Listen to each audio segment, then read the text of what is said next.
Here with Andy Flower from the Saint Lucia Kings. Before we get through to these questions from the media, Andy, if you could tell me how things are going within the camp so far. The Saint Lucia Kings camp is pretty good at the moment. We got a few injury niggles, but our 4 wins out of 6 have left the camp feeling a little more confident after quite a tough start against the Talawas when they blew us away and we played some poor cricket. We have improved game on game and we're playing some really good cricket now. So I think the Saint Lucia Kings are feeling a little more relaxed and a little more confident. It's first question I've got here is with regard to that, the poor start. Obviously, you lost the first game and then it was 1 win from 3, but then with the 3 on the bounce, how would you explain the turnaround from you guys seeing that very slow start in the first game to where you are now? Well, one of the challenges of this CPL was the fact that we didn't have much lead-in time at all. A few of us were coming from the 100. So actually, as a squad, we only trained once before our first game. So the issue with that is there was some turnover of staff, of playing staff, and I wasn't sure about some of the players and you know the depth of my knowledge about them. And certainly Faf du Plessis, our new captain, wasn't that knowledgeable about some of the players in our squad. So that was one of the issues.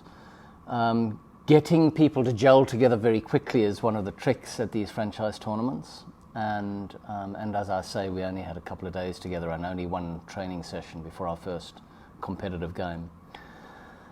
So we've slowly sort of got better knowledge about our squad. We've seen them at a few more training sessions. We've seen them out there in the middle in competition. And I think we're still a little way off knowing exactly what our best 11 is, actually, even 6 games into the tournament. But we've got better knowledge now.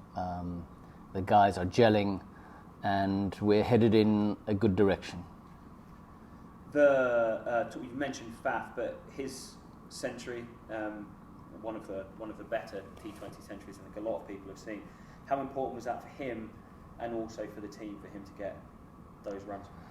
Yeah, so Faf has been struggling with the effects of his concussion, which he picked up in the PSL 3 months ago, and he was quite concerned about the state of his head and his physicality.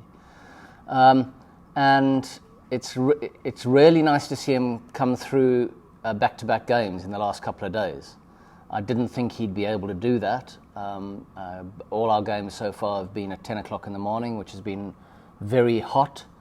And with the heat and the exertion and the concentration that is needed from the captain, he's been struggling a little.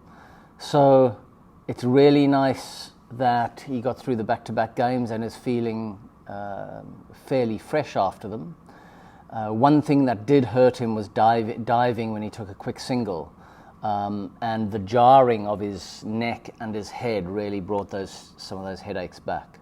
But he's recovered very well. His 100 was outstanding, 120 of 60 balls, obviously a match-winning knock. But the quality of his decision-making, his choice of shot, his building of an innings, and even in T20 cricket, you've still got time to build innings. All of that showed what a quality cricketer he is, and he's been brilliant as a captain.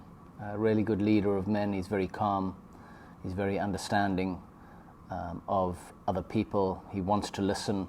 One of the things I've been really impressed with was when he first got out here, he wanted to learn about the West Indian culture, and I know that's probably generalizing a bit because there are so many islands that make up the West Indies, but he wanted to learn from the West Indians and listen to them. So it's been really nice watching him operate. There's been some really impressive performances from some of the young guys within your squad. Javor Royal opening the bowling and taking wickets. How important is it to have someone that can have that pace-off option for you in the power play? Yeah, Javor Royal has been particularly impressive. He's quite a confident young guy, Jamaican.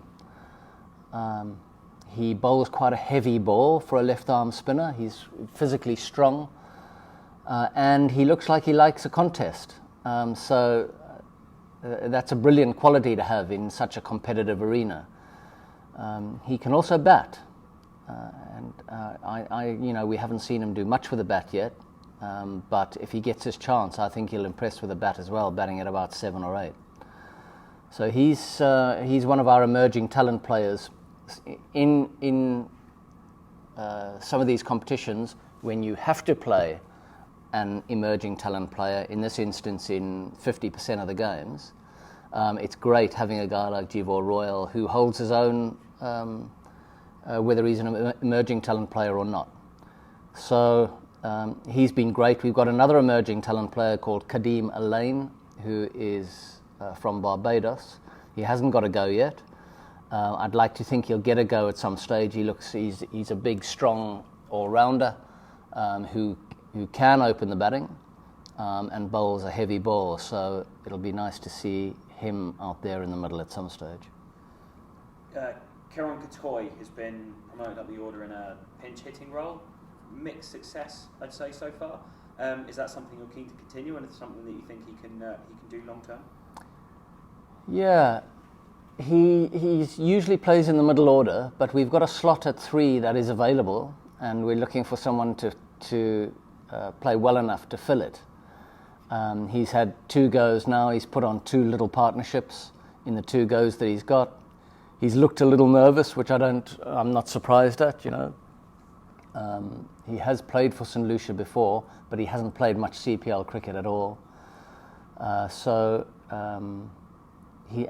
What he has done is he's fielded brilliantly, and he's made quite a big difference to our fielding side. So we're still looking at options at number 3, and we've got a training day tomorrow, and then we get back into playing with our first night game against Guyana. So we'll see what fits best. I think one of the things that we must do, and that we have been doing so far, is selecting and placing either our bowling or batting order according to both the conditions at Warner Stadium and the opposition that we're facing. Before I let you go, I have to ask this question about Roston Chase, who was someone who was considered more of a test match player until perhaps before the 2020 season, and has been one of the standout stars of the tournament so far. How impressed have you been with him with both the bat and the ball? Well, very impressed. Not that surprised, actually, because I've been involved in the CPL for 2 years now, and we recruited him last year. And I was surprised that he was available when I came in quite late in the piece, just before the CPL 2 years ago.